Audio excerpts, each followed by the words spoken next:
Hello and welcome to TEPSA Explainers. My name is Eugenia Kopsidi and I'm a resident lecturer at the European Law and Governance School.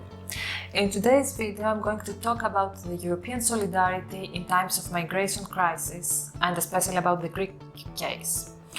There is one main point that I would like you to take with you after the video. That is that the so-called refugee crisis, which broke out in summer 2015 and is still in progress, constitutes a phenomenon that concerns all of Europe. However, instead of a dynamic and unified response, a few member states were forced, due to their geographical location, to bear the full weight of the crisis.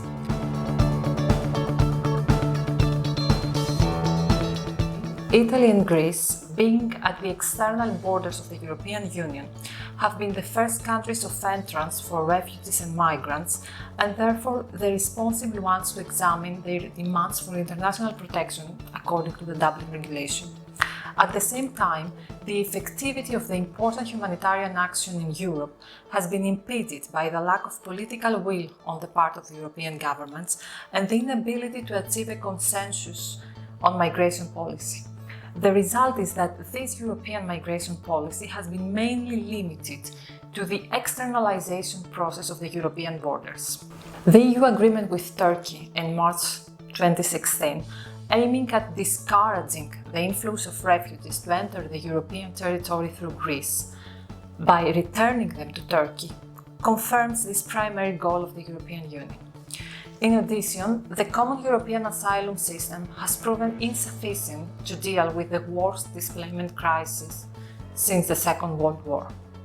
The Dublin regulation mechanism, the lack of relocation quotas, the total inability to legally enter the European territory, and the given priority to safety instead of protection of human rights clearly explain Europe's solidarity deficit.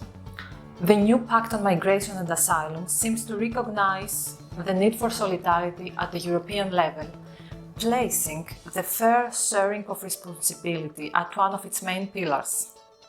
It remains to be seen whether the European governments will reach the necessary minimum political consensus in order to guarantee a new framework offering safety, security, and decent living conditions for men, women, and children arriving to Europe. Thanks for watching and stay tuned for the next TEPSA Explainer.